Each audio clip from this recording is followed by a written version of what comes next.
Hey, Dr. Blessman, how are you this evening? It's so good to see your beautiful face. It Oh really is. man, aloha. Aloha.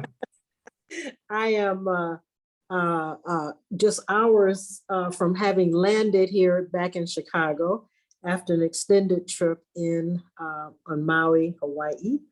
And maybe at the end, I'll tell you a little story about that.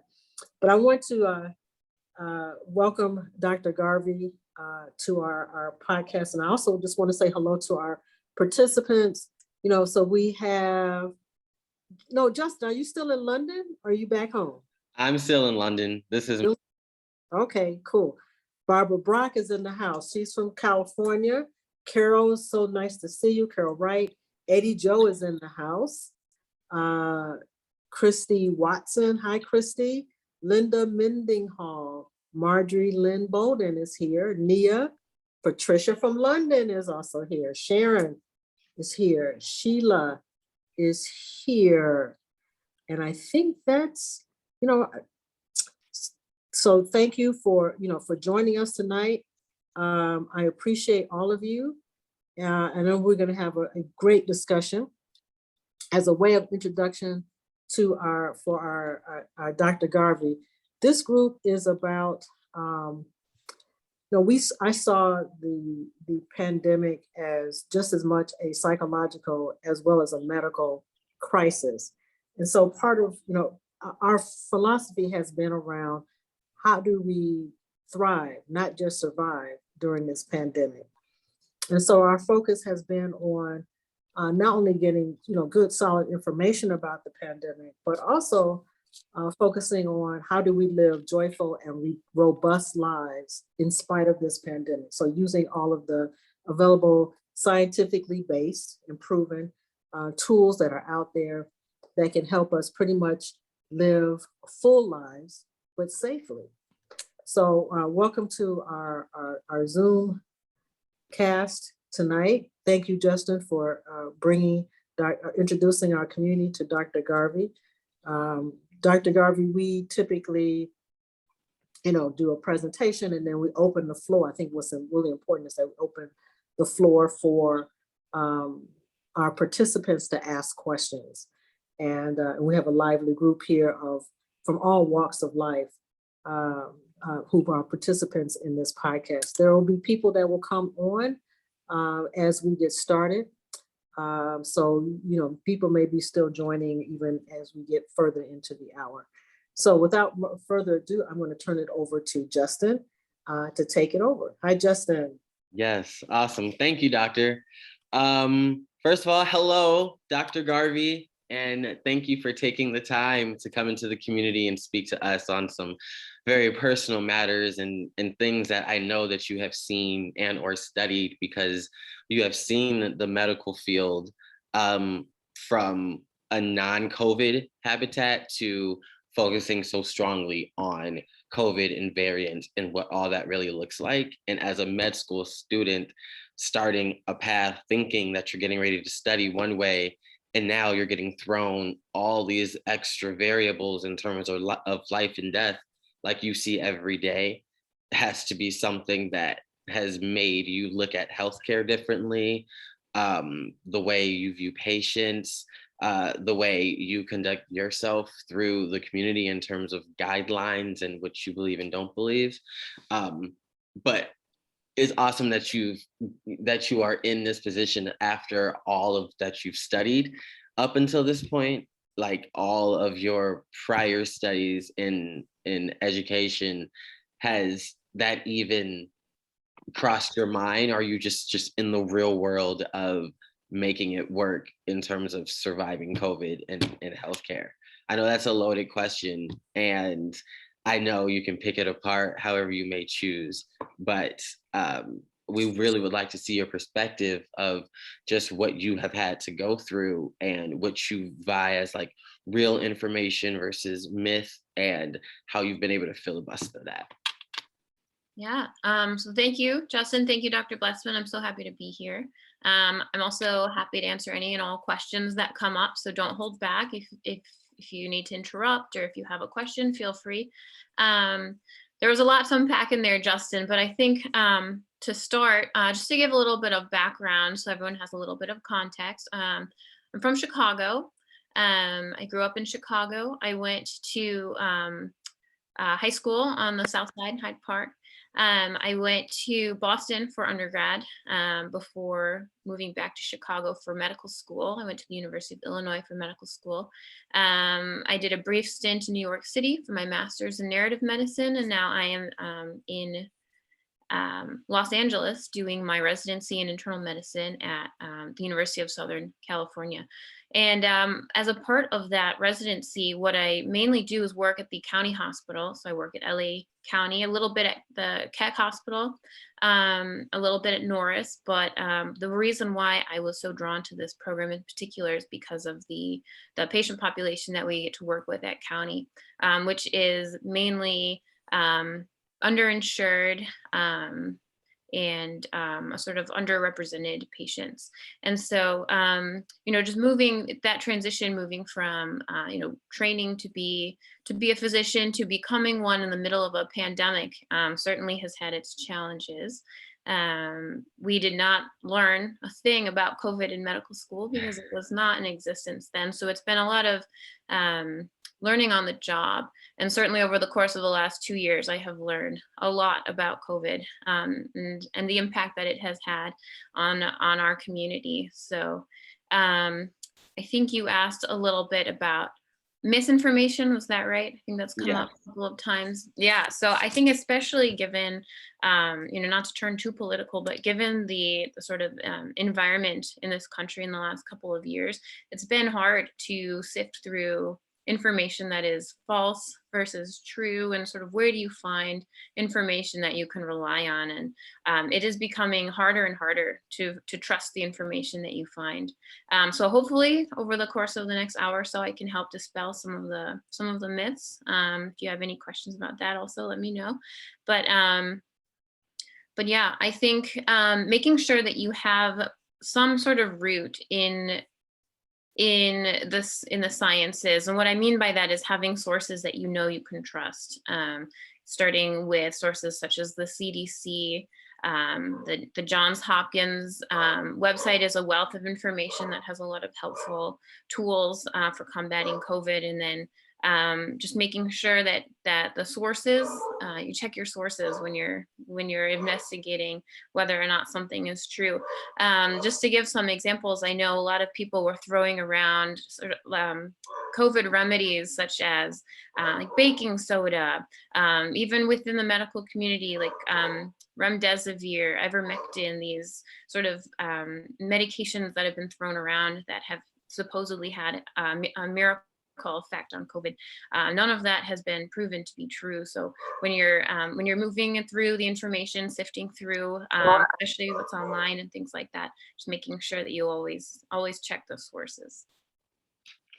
Thank you. I know, because especially with our community of Black people and African Americans, we really like to make sure we understand where we're getting our information from, which is why spaces that Dr. Blessman and Miss Michelle have created like this, where we can have, certain individuals on, like yourself, someone who's within the hospital walls, like tell us or dispel us that story of when the toe tag comes on the body, are they just crossing that off to just say, this was COVID induced, or to mess with numbers and inflate numbers in terms of that like scare tactic, because we know that is something that's very prevalent within our society, where they will scare you into thinking that something is over, or something is continuous, or something is not, or is dangerous.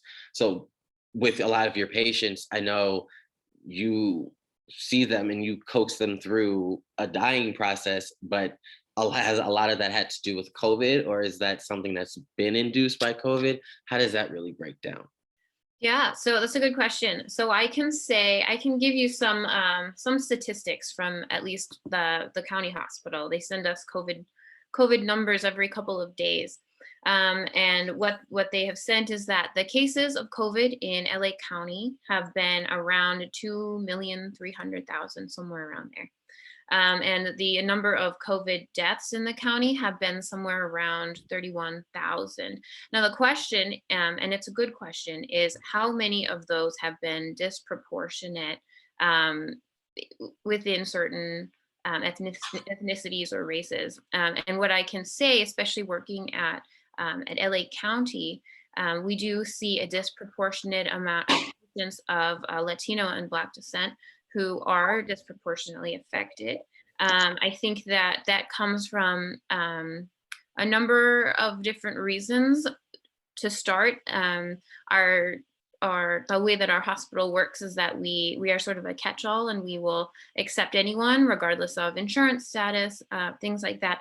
But what and it's been very distressing to see is that there is a disproportionate amount of Black patients affected, and I think that part of the reason is because it's hard for people to quarantine. It's hard for people to know where to go when they start feeling sick. And what I see is that a lot of the time, once it gets to a certain point, once COVID starts to get to a point where people are needing to be hospitalized, they tend to come to county. And then, it sort of goes from there. And so I think, Justin, do you mind pulling up that graph? The one, I don't know if you have screen sharing privileges, but. Yes. Bear with me.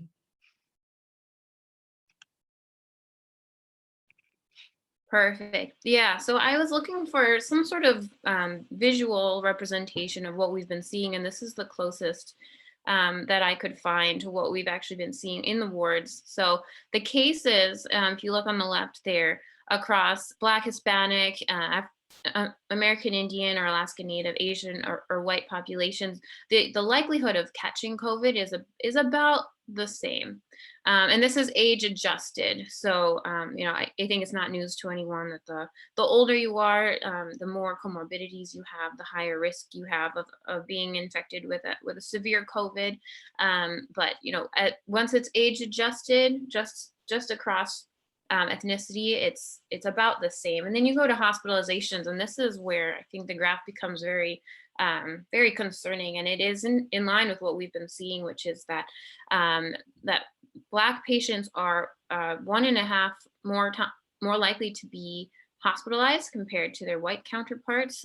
Hispanic is the same at 2.4, and I think that it's hard to say exactly why that is, but what I have noticed is that a lot of times, I think, especially with regards to what kind of care becomes available, the sort of need to seek emergent care, the line becomes a little blurred.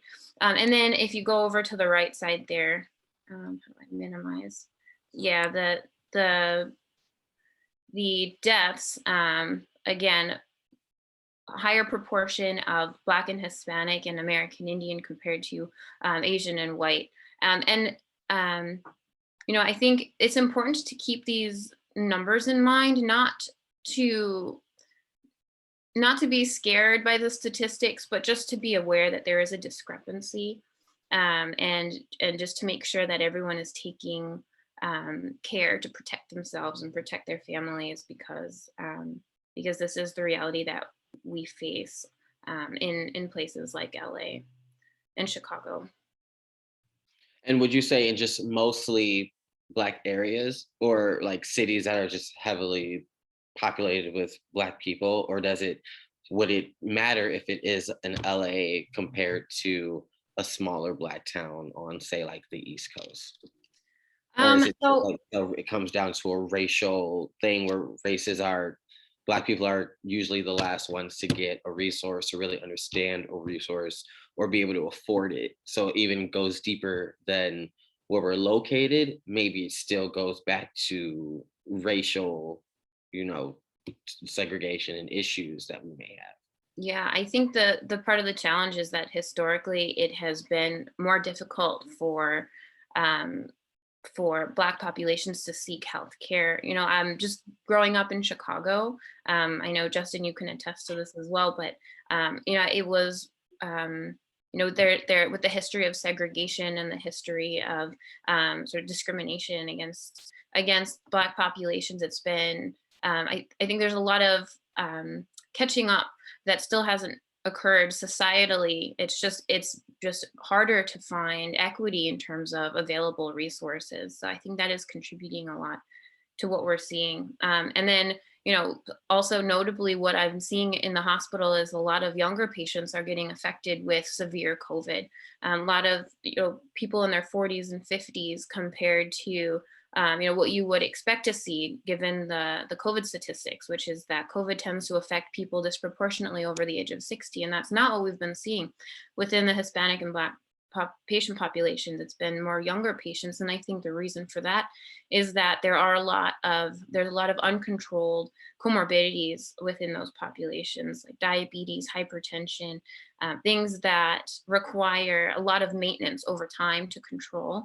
And I think that just comes down to sort of lack of equity and disproportionate access to healthcare. Fair. I know we talk about this all the time just because I know you've had to deal with doctors who have private practices too. And if, you know, there's no sense of community because you've talked about how USC has to receive kind of the less glamorous, the individuals who don't have a whole bunch of income, who don't have a whole bunch of status, who you guys take everyone, as opposed to some of the private hospitals, they kind of pick and choose based off of their reputation or based off of how much it really costs for the treatment. And do you see within that, like there's already a healthcare issue right there, is that if you can afford it, you can afford it. If you can't, we have to send you to the next best thing, which is not by any means belittling or putting USC on a different pedestal than the other practices we talk about. But doesn't that come back down to like the nature of trying to help the community and trying to make sure we actually thrive through the situation and not just pick and choose based off of who's going to bring some notoriety to us? Absolutely. And that's part of the reason why I love USC and I love the type of work that we do, is because we don't turn anyone away. And the quality of care that is offered at County is the state of the line, and it's the best that we can offer. And it's been an honor to be able to sort of be at the forefront of that and be able to care for patients regardless of where they come from or what their insurance status is, and know that we're doing the best that we can by them.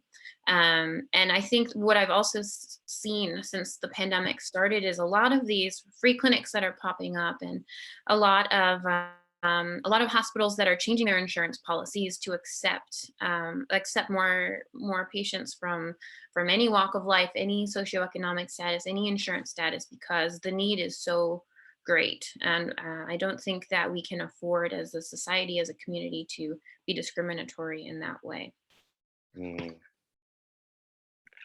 Yeah, it's a lot to take in because you realize, especially being over here, you know, let me try and compare it to what I've actually been seeing, you know, abroad, is that it's a lot more, and Miss Patricia can also comment too, because she's living it, but it's as if COVID never existed. And, you know, the tube is wide open, the bus is wide open, walking down the street is just free will of no mask, you know, it just is what it is. And with healthcare the way it is in the US, with, you know, we're going to pick and choose. And then over here, you know, it's as if it never happened. This is something that's never going to go away. It's nothing that we're going to get a cure from. Is it anything that we're just going to reduce it to just the basic common cold, right? Because there's no sense of survival in sense of one. It's all about, we're just going to pick and choose who we want, and if you can afford it, that's good. If not, we're sorry.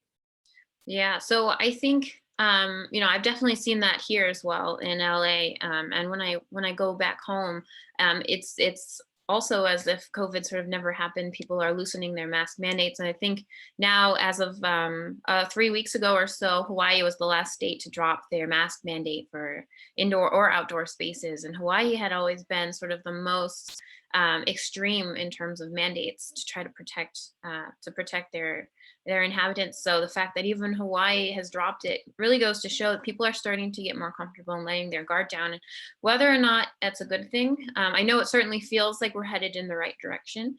I think it's too soon to tell, because with the new Omicron variants, the BA.2, and all of Omicron, since Delta has been a lot more mild. I think in part that is due to the vaccine response, but I think hopefully where we're headed is, like you said, towards just requiring vaccines every once in a while to be up to date with your boosters, and then it's a sort of thing that we treat like the common cold or like the flu, or you just need a little bit of maintenance to keep yourself safe. But I do think it's a little premature, and it is definitely reassuring that the sort of the death toll that we're seeing, sort of those spikes that we were seeing with Alpha and then Delta, that's not really the case right now.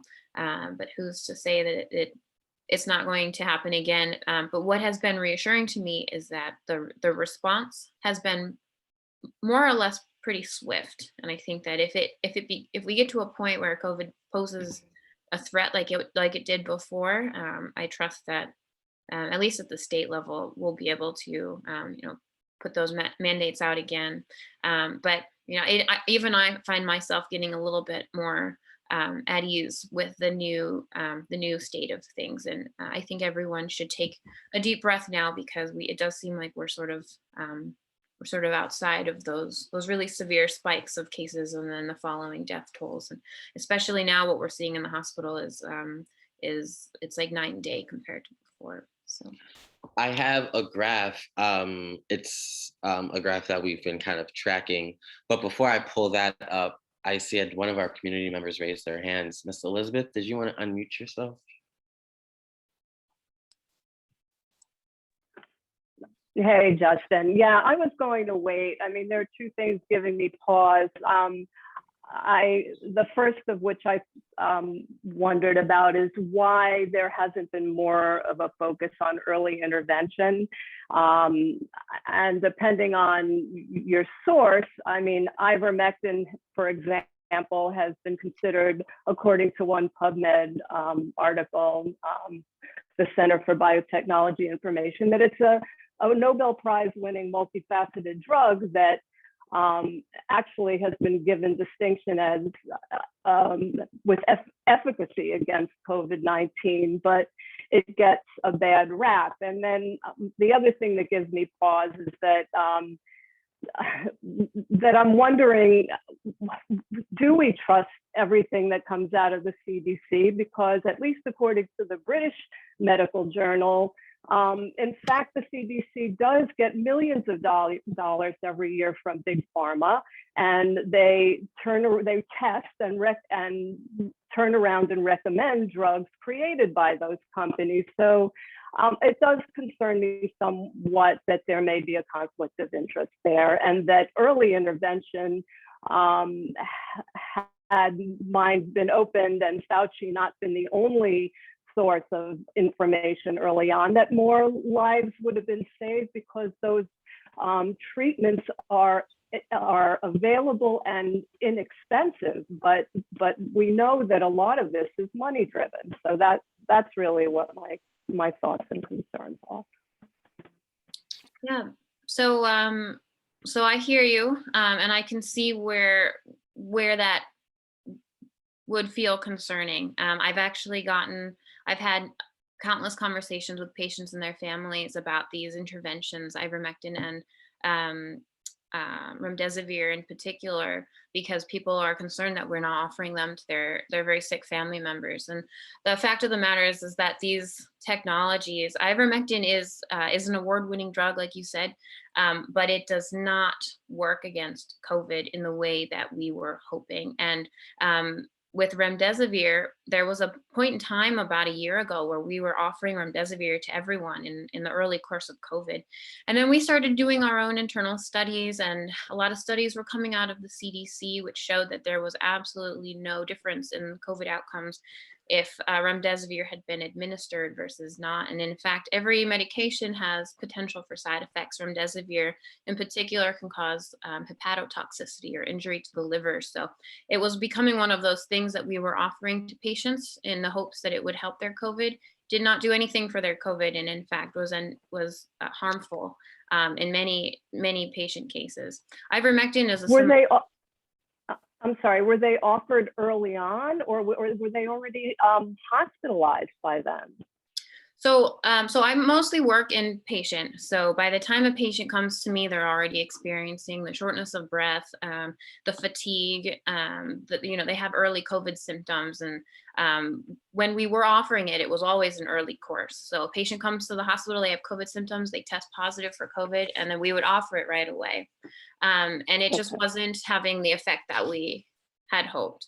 And there have been dozens of studies that have shown from the CDC and otherwise that have shown that it's just not effective against COVID. Remdesivir is an antiviral, and it does work in other cases, but for COVID in particular, it just wasn't having any significant effect. And unfortunately, ivermectin is the same way. And trust me, I would love to be able to find a miracle COVID drug that we could offer to people in the early course that would have some sort of meaningful impact on outcome. But we have not found either of those drugs to be effective, unfortunately. And I think this is Shirley. And I think the key thing that you said and that we all have to remember, that a lot of drugs were released, but the clinical trials were not there for the safety. And so what they were using a lot of stuff off label. And so that they found out later on, just like they did, that the side effects were high with drug deposit in the liver. So even though some of the patients may have gotten benefit, who was going to take the blame for the fact that the data wasn't there to even prove that the safety was there? Right. And so they had to take it off the market. A lot of what we were using was under emergency use. So I don't know if you all remember, but when we first, when the first round of vaccines came out, Pfizer, Moderna, and Johnson & Johnson, they were all released under sort of the FDA emergency use authorization. So it was just to try to get as many people vaccinated with what they had reasonable information to believe was going to be effective, and it was. Remdesivir and ivermectin are two examples of exactly as you said, drugs that we were hoping, because they showed good efficacy in other disease processes, that would have a good impact. But and so we offered them to many patients in the hopes that under emergency use it would work, but the clinical trials were not there. And then when they finally did come out, we changed our practice because we tried to keep our practice as evidence-based as possible. And once the evidence was showing that it was actually more harmful than good, we stopped using them, and they're not approved anymore as COVID treatments. Thank you for that. Miss Christy Waston, I saw your hand was up. Did you want to unmute yourself, please? Sure. So Dr. Garvey, I wanted to know your opinion about the long-term effects of us receiving dosages of, just like Shirley alluded to, clinical trials. We rapidly, I would say, fielded these medications to help us, these vaccines. Do we really know the long-term effects of those on our liver and other organs? Because we really don't know the side effects. I mean, as a scientist, I know that we haven't studied that, but is there any concern about that as far as long-term effects and continuing to have to get a booster every 4 to 6 months versus one shot a year?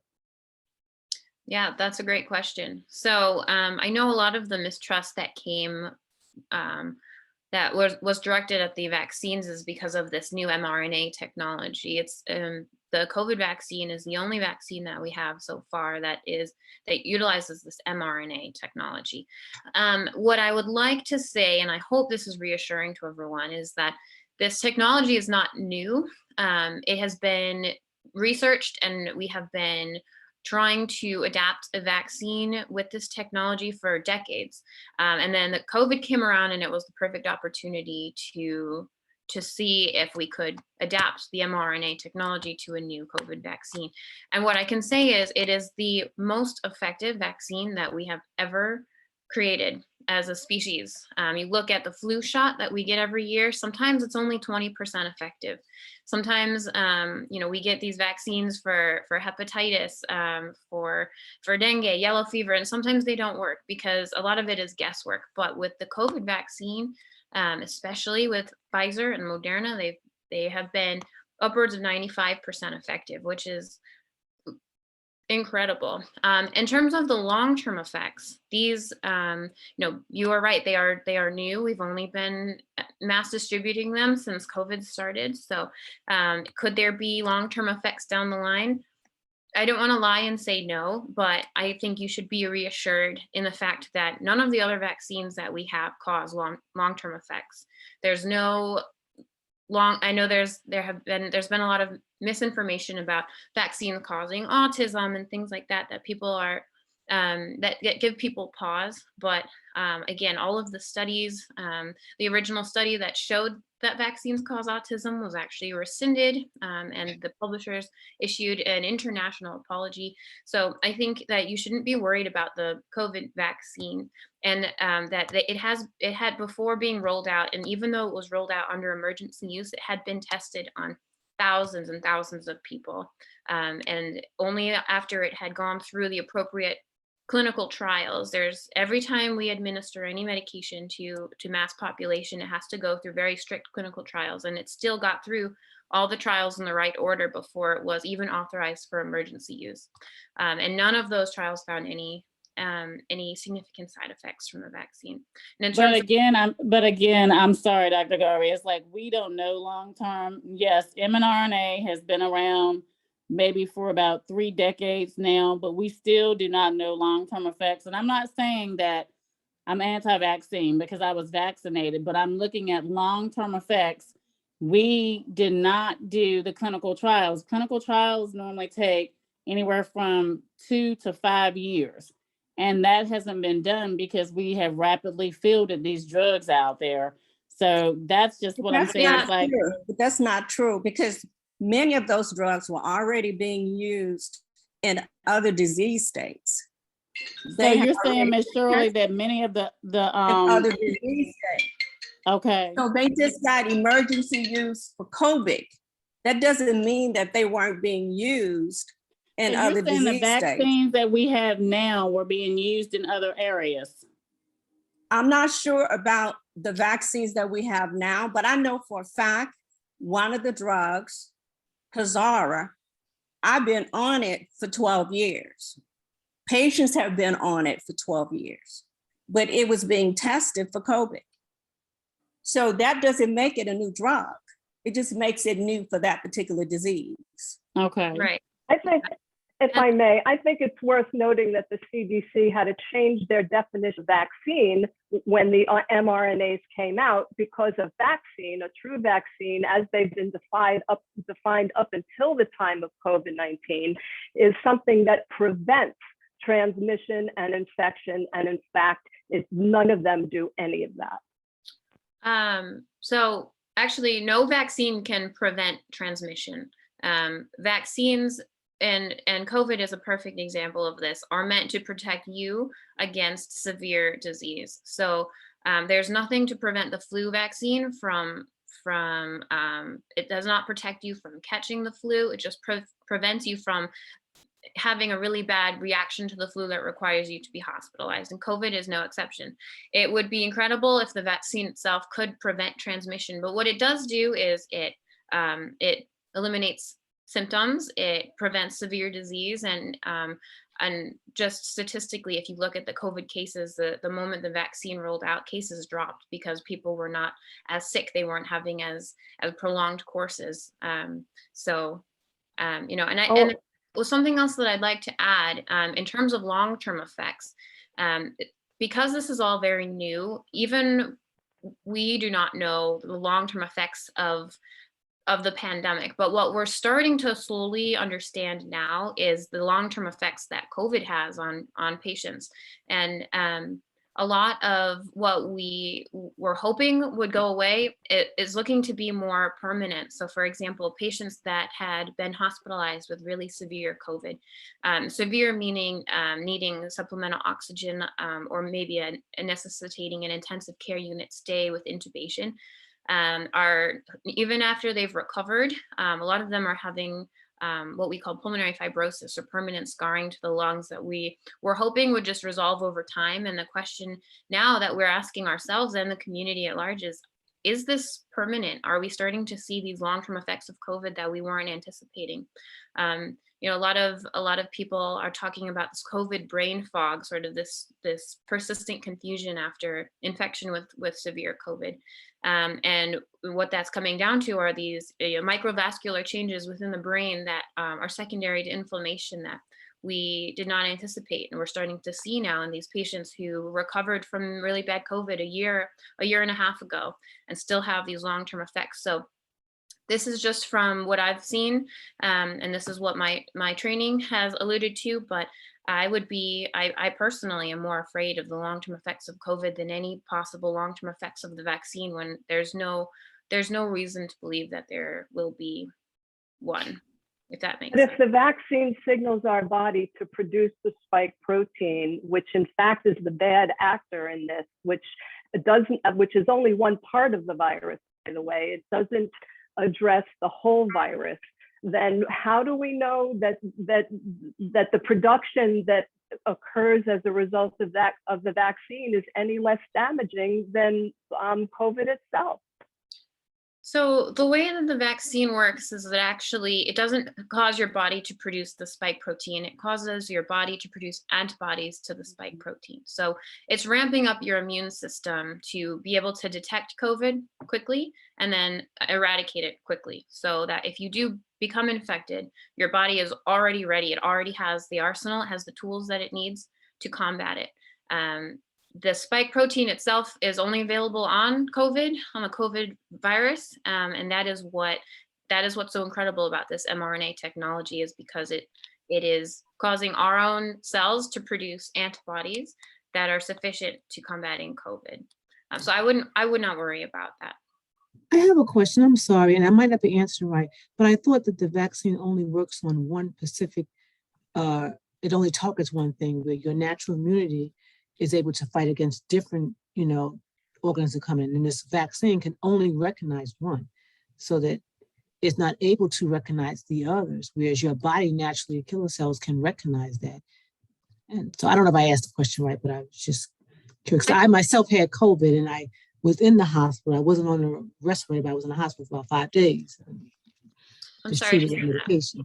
Yeah, so what we're seeing is that the vaccine has been effective against all of the strains. I don't know if this answers your question, and tell me if it doesn't, but the initial vaccine that was rolled out is the same that we've been offered in the second round, and also the booster. The vaccine itself hasn't changed, but what we've seen is that it is offering immunity against all of the COVID variants that have come out so far, which means that the tools of the vaccine, the changes to our immune system and the antibody response that our bodies create in response to the vaccine is sufficient for, so far, every variant that has come out. But the efficacy of it was not really great. So how could that be? So the efficacy just statistically was 95%. I thought it went down to like 11 or 15% between the Pfizer. So not what I've heard. I thought Fauci even mentioned, allude to it or kind of finally agreed. I think I know what you mean. So are you talking about the need for a booster? So over time, our immune systems require sort of reminders. That's why the booster was necessary and is so highly recommended, because over time, the amount of antibodies that we produce in response to the initial vaccine, they die down. And just like every cell turns over in your body, antibodies are no different. They start to disintegrate over time. So maybe that's what Fauci was talking about, which is over time, what may have been a 95% efficacy can go down to 11 or 12%, and that's why we need a booster. That sounds about right to me. I don't know if that's exactly what you were asking, but Maybe someone else can help me on the call, but I thought So, that efficacy was not really great. so I don't know if Miss Michelle had that answer or not, because I know she had her hand raised, but Miss Michelle, did you want to unmute to? So we talked about this over the year, and even Dr. Rowland explained that the antibodies, they don't last forever. This is not the forever vaccine. And because we don't have people, acting right, as I say act right, they're not acting right. The virus still lingers. And so therefore we need a booster, and there's so much virus in the population and it's changing. If you have 11% worth of the vaccine in your body, you get boosted. Now you're at 102%. And then we get 6 months down the road and you got to be boosted again because the virus is changing and it's spreading and it's transmitting, and to keep us all safe or out of the hospital and off of ventilators, you get boosted.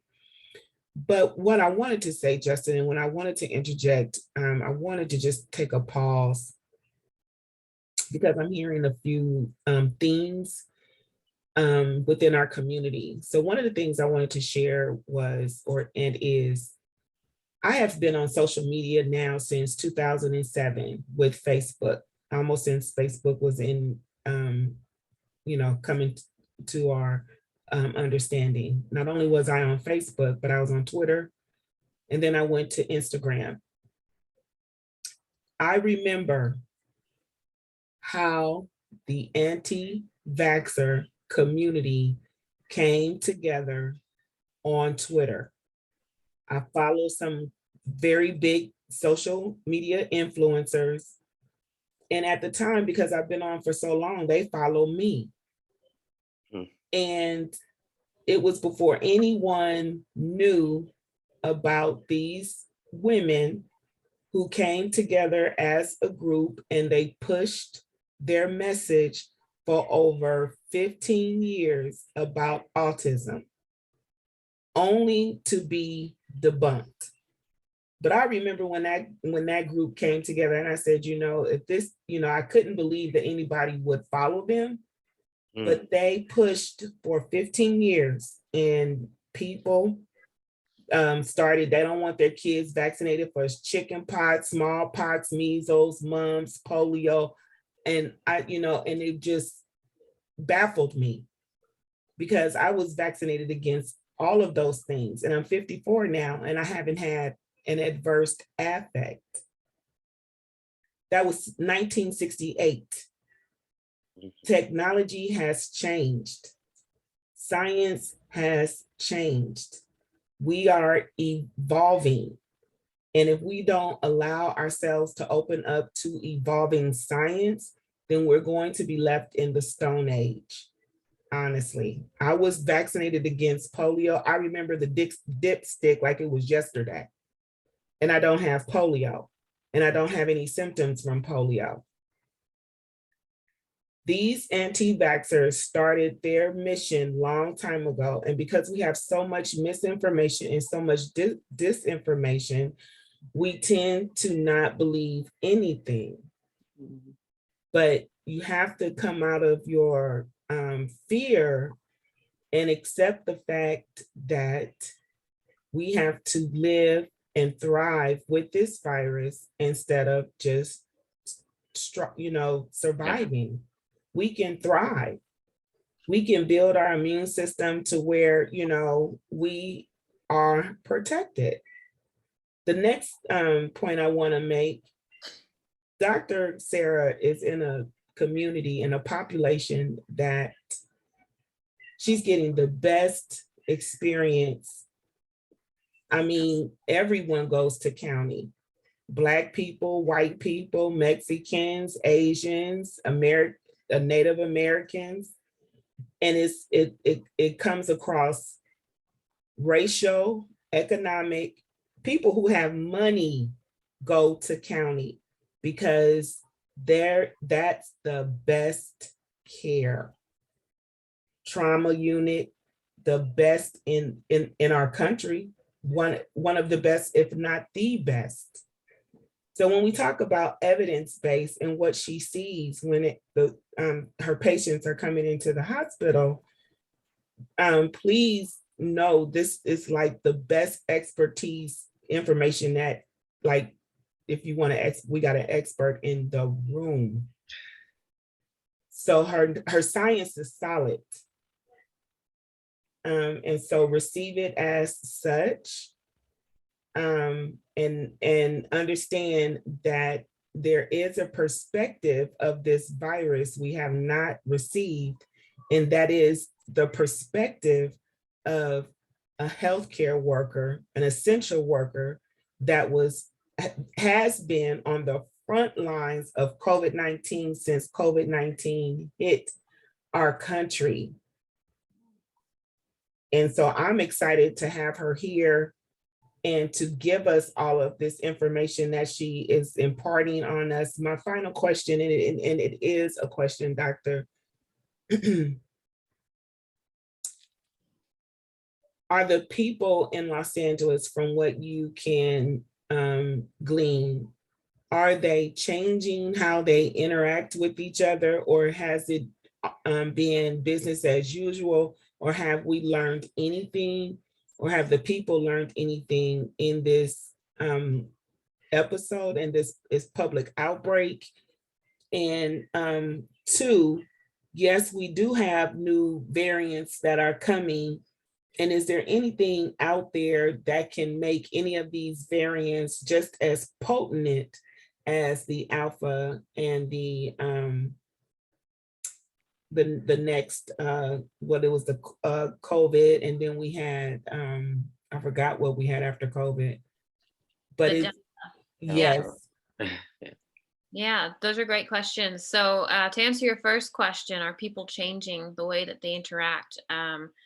If you had asked me 2 months ago, I would have said absolutely. People are respecting the mask mandate for the most part. I think there was a lot of hesitation toward the vaccine. I think people are becoming more and more comfortable with the idea that it's what is protecting society as a whole.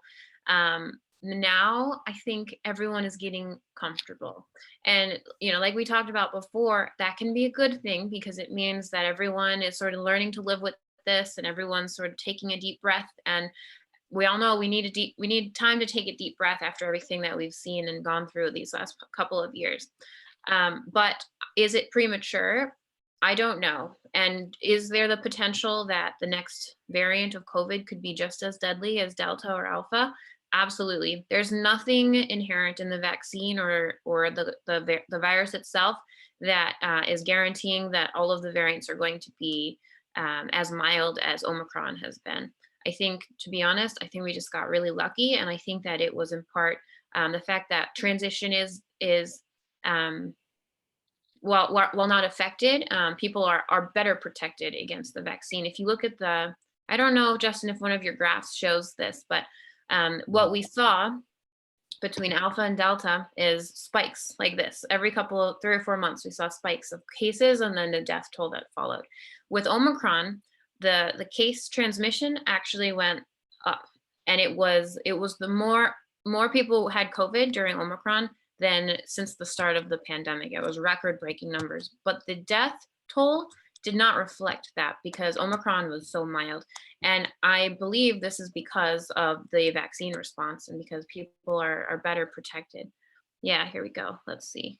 So this is just showing the sort of the different variants and how they're ebbing and flowing between the months of January through the beginning of April, which is where we are now. And if you look at January, looks like the B1.1.529, that's the original Omicron, and then the BA1.1, that was the second Omicron. Those were the primary ones, and as you can see, the Omicron version 2 sort of took over in February and March, and now what's taking over is this BA.2, which is the strain that came out of Europe. And thankfully, what we are still seeing is that all of these Omicron variants are more mild compared to Alpha and Delta. But what I want you to, yeah, here we go. Now the BA.2, that's great, Justin, thank you. The percentage of the people affected with the BA.2, that's the most recent Omicron variant, 72%. So it is now the predominant strain of COVID. But thankfully, what we're seeing is that the mortality is very low. So I think in order to, adhering with the mantra of this wonderful group, which is thriving, not just surviving, I think the best thing to keep in mind right now is that it doesn't matter what everyone else is doing. It doesn't matter, even to a certain degree, what the CDC is saying, because I know that they've sort of changed their guidelines, and it's important to keep an eye towards these these evidence-based corporations, because they are using a lot of science and data to inform their recommendations. But I think the most important thing to protect yourself and your family is to do what you feel is going to keep yourself safe. So if that is continuing to social distance, if that is continuing to wear masks in indoor settings, if that's making sure that you're up to date on your vaccine, whatever that looks like to you, whether it's taking a multivitamin every day, just to make sure that you have everything that you need, whatever that looks like to you, I would be unafraid to continue to do that, because you need to make sure that you're protecting yourself. I remember at the beginning of the pandemic, my colleagues were saying, oh, maybe we should start masking, because we know that there's this virus going around and we don't really know much about it. So I started wearing a mask, and my attending physicians at the time told me to take my mask off because I was scaring the patients. And I did.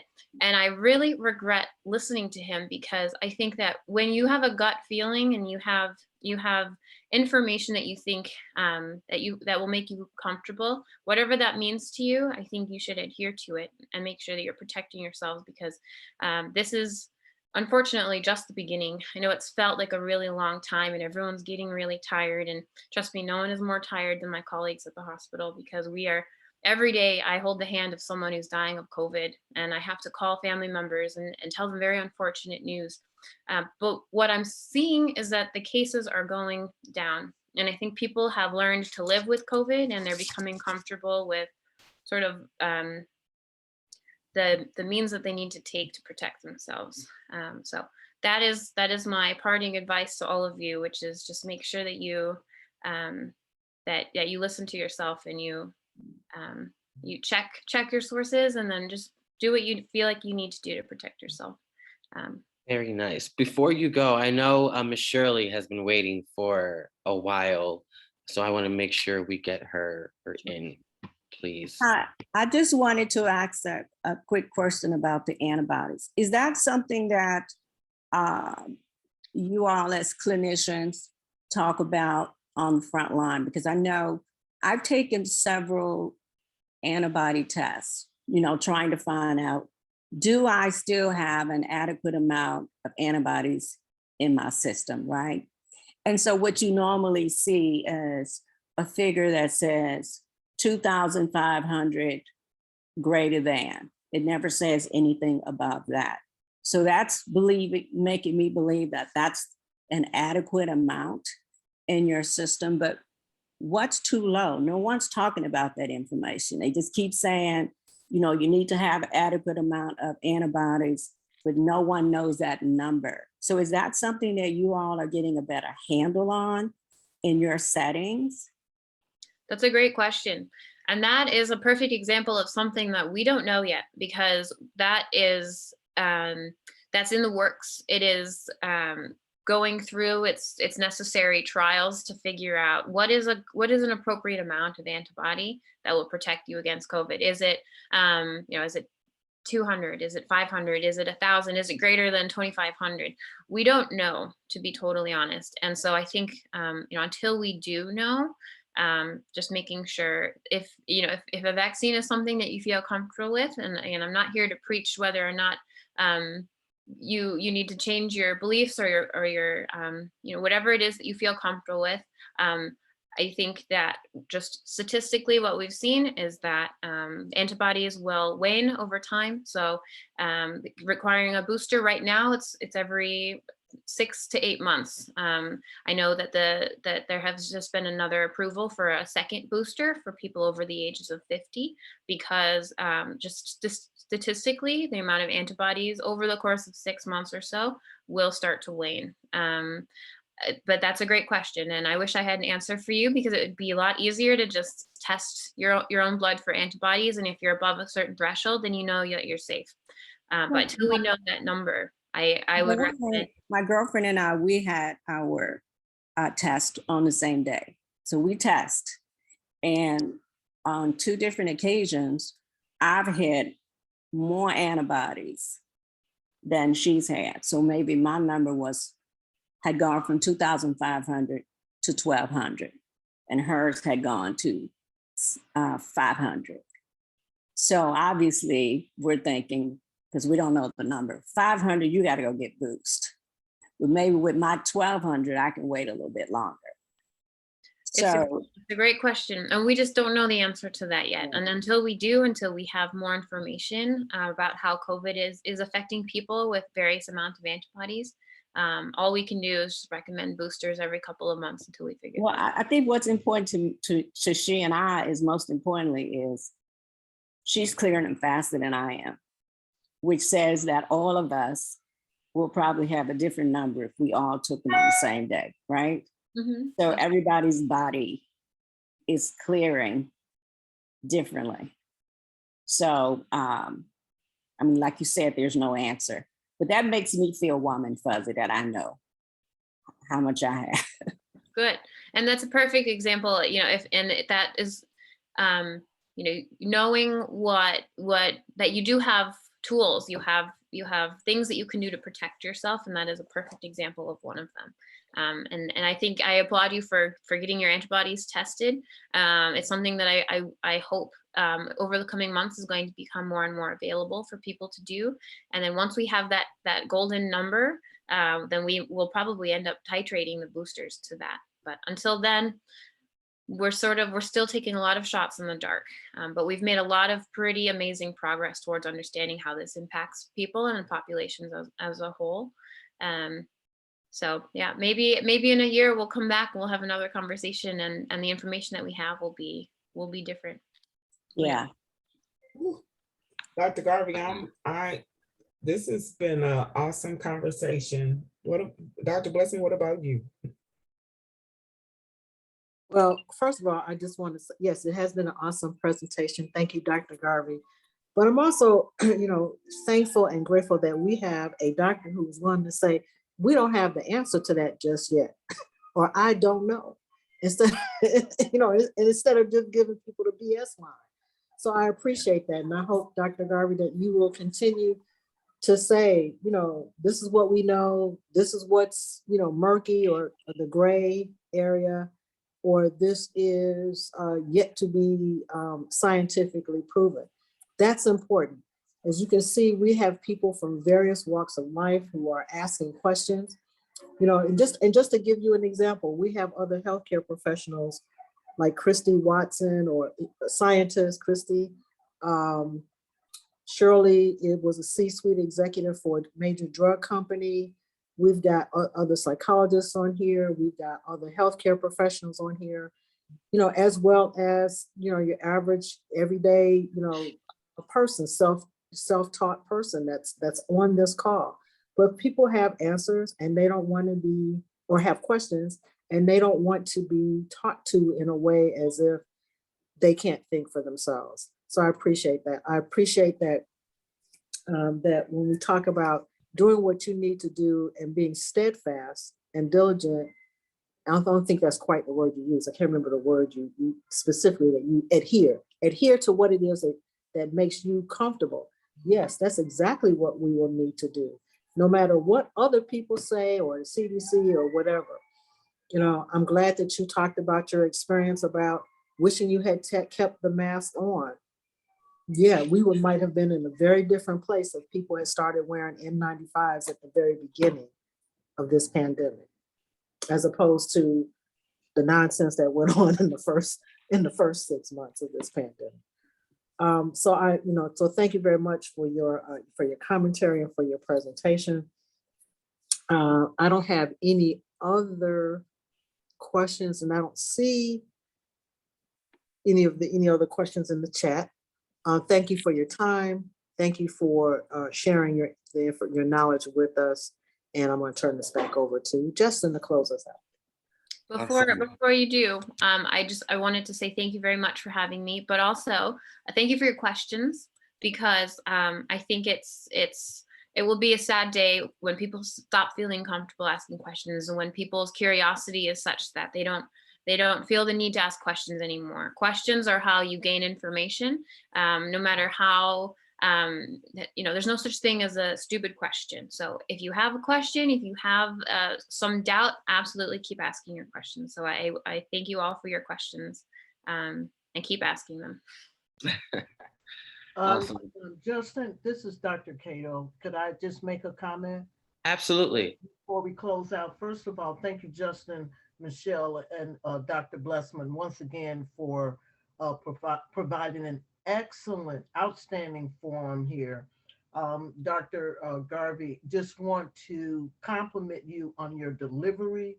Thank you for your outstanding, we know it's outstanding service. Just listening to you, we know that you have just helped and touched hundreds of lives across the country. I just wanted to bridge the connection between how Dr. Blessman has consistently not shoved anything down our throats, just allowed us to be informed, helped us to be aware of our situations. But I like the connection between trust your gut, do what you feel is the correct thing to do. I really appreciate that. And I like the fact that Dr. Garvey is espousing the same thing here, a very similar thing, we'll say. Do what you feel is right. Do what you feel is correct. If you feel like you should continue to wear a mask, do so. And again, the umbrella word that I would use is empowerment. You are empowered. Remain that way. Keep reading, keep listening, keep thinking. So again, thank you, Dr. Garvey, for an outstanding job. And I hope the community sees the connection between being empowered. Thank you so much. Thank you so much, Dr. Cato. It's always amazing hearing from you. Thank you, Dr. Garvey, for contributing what you did to the community that we have here. If you haven't fully realized, it's a predominantly Black community, and it's nice to see someone else from a different sort of community come and talk to us so we can bridge a gap between, hey, we don't feel comfortable with X, Y, and Z information we're being fed, or data that's here or there, or reports that we see scrolling through. We get to actually talk to the face of someone who's in the actual system who doesn't look like us.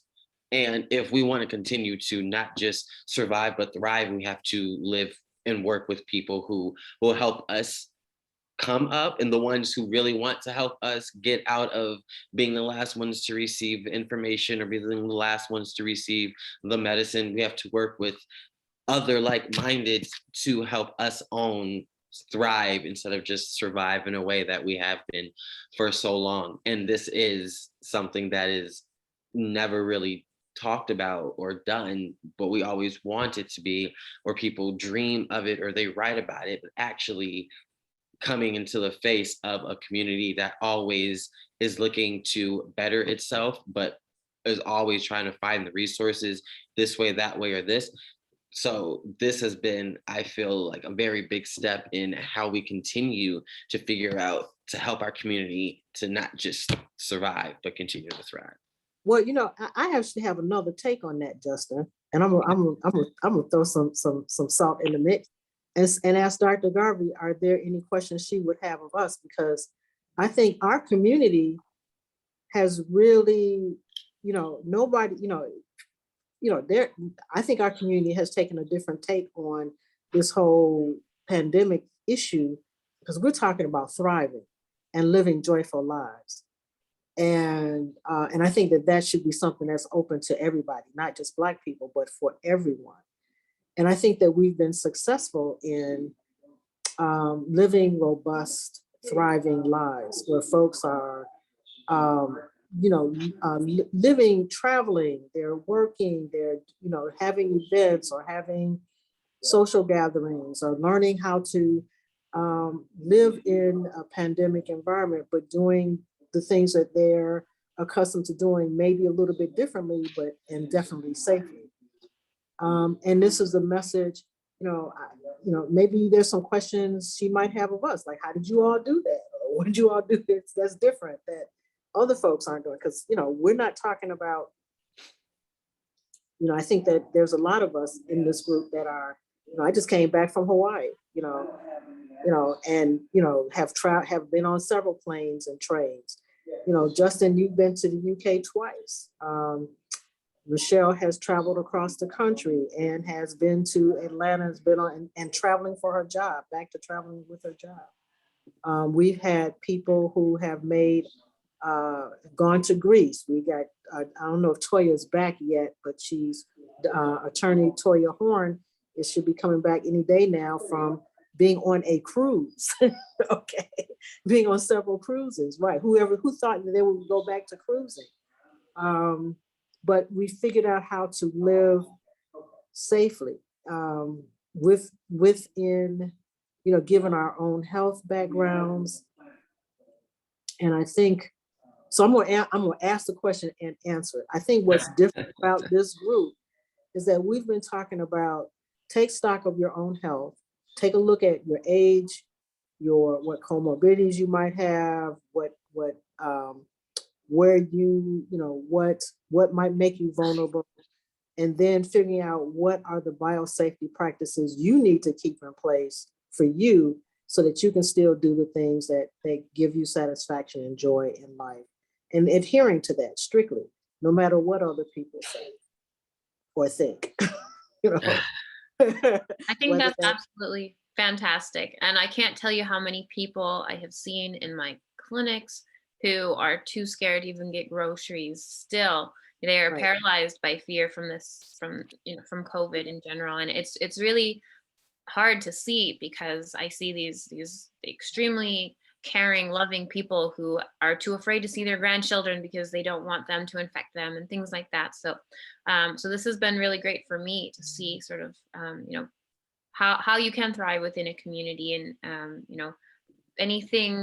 any advice that I can give to my patients moving forward about how to get over that fear and how to continue to live the lives that they want, whether it's in a modified form or doing things that they feel they still need to do to keep themselves safe while still able to see their families and go on Hawaiian vacations and, really explore the world in the way that they want to. I think that's such an important message to send. Dr. Garvey, we will send you some information when we this week, so that you can share some of what we do with your patients. Okay, so yes, one of the people, actually the couple that I went to go see in Hawaii, they actually are, one is 75, the other one is 80. She has had 2 hip replacements. The husband has had a heart problem and has, and his has diabetes. So they actually, before we came to Maui, about a month before we came to Maui, they actually traveled to New York. They had been isolated in their house for almost 2 years. And they wanted to go to New York to be with their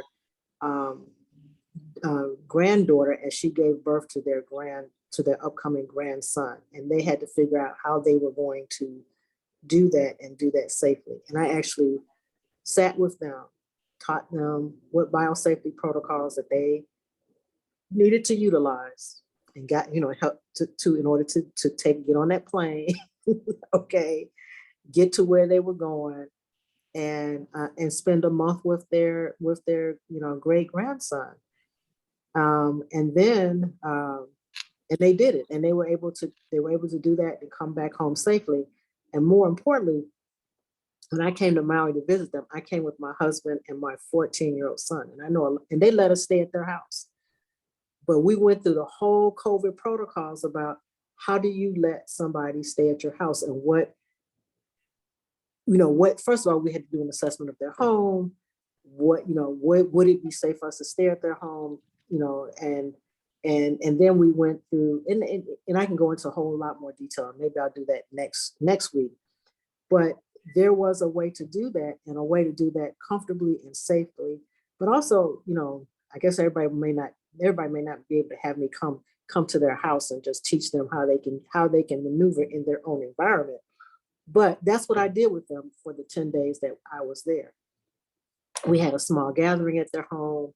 They had all the safety tools that they needed to be able to host a small gathering, because they have outdoor space, and so I taught them how they could use what they have currently available, but still do it in a way that was very safe for them and for their guests. And that was so empowering for them, because they felt like, especially the husband, who was a former DJ. He's 80 now, but he's into music, really into music, loves people. In fact, his nickname is Love. Very gregarious, an outgoing guy. And, the social isolation was impacting them, because, they're 75 and 80 years old. And it's not good for older people to be isolated, and socially, especially with only the TV to keep them company. So, I mean, it was quite a wonderful 10 days to spend with them. But they were like kind of, wow, it's like, because we walked in, before we even walked in, we were in their driveway taking a COVID test before we even walked in their house. And they were like, oh, you can ask people to do that? Oh, hell yeah, you can ask people to do that. Before we step in your house, we're gonna make sure we COVID negative. Okay. And the whole, gave them the whole 9 yards. So but we do, that's the kind of stuff we do here. And for them to know, they hadn't been to a restaurant in over 2 years, and they're foodies like we are. And, so, basically, we went to Morimoto's, which is like a well-renowned restaurant on Maui. And we figured out which table was the safest table to be at. And fortunately, a lot of Maui restaurants have outdoor seating. But we found absolutely the best table to be at Morimoto's. It's okay. So I said, whenever you want to go to Morimoto's, you ask for that table by the bar, where you are, you have an outside view, you're not by the pool side, you just only have the grass and the lawn and the view of the ocean. And that's it, And so, and so they got it. But, so we can, but those are the kinds of things we talk about, here, is how do you figure out how to live your life with just a little bit of forethought and the tools that you need, and not a whole lot. And then not all of them are, some of them are very inexpensive, but you can still live a robust and joyful life if you just taught the biosafety protocols and how to be safe. But anyway, that's our spiel. Yes. So I will definitely make sure that we get you some more of our information and some of the products that we use, so you can also share them, like Miss Michelle said, with your associates and people that you work with, and have, it's nice to have someone speak for you when you're not in the room. And I feel like that's something to really stand behind. And now that we've bridged this gap, we can really start siphoning some things through and even have you back on later on in the year as we continue to watch the cycles and watch, things that are happening, not only on the molecular level and these vaccinations and everything, but also mentally. Like, what type of patients are you seeing with like long-term effects of mental health in terms of the pandemic and having to be in and out of the hospital because they either have COVID or have something that's been majorly exacerbated by it. So, taking it off of just medicine and also bringing it into our daily lives, because that's what we really try and do here in terms of thriving, is like Dr. Blessman said, we travel, we go to events, we go to parties, we host, we make moves, and we navigate a new world that a lot of people are either afraid of or are only navigating a way that they feel like they want to, which is dangerous because they're just out here doing whatever when we're still in a pandemic. But I think this just has been wonderful, and I think you've answered questions. You can field me questions if you want me to ask the community moving forward, like if you want to check in on us and ask some filler questions and vice versa. So from me and from my community, we want to say thank you. And we will definitely have you back on, soon. Yeah, it would be my pleasure to come back, and I thoroughly enjoyed speaking with you all today. I think we had a very, very, very good and lively conversation. Again, keep asking your questions, and it's very reassuring to me that I see all of you lovely people living your best lives and coming to terms with this in a way that means that you can still be the person that you want to be and interact with the world in the way that you want. So that's been a really important message for me to take away, and hopefully I can continue that message moving forward. Awesome. Thank you. Awesome. Thank you. Thank you. Okay. Thank you. All right, community. Real quickly, all of the COVID funding is gone. You will notice when you go to your pharmacy, if you are taking the vaccine, that you do now need to pay for it, either by cash or with insurance. That's just a fact. The COVID funding is gone. Okay, so with that, Justin, awesome, great job. Thank you so much. Awesome job, Justin. Great event. Thank you. Well, community,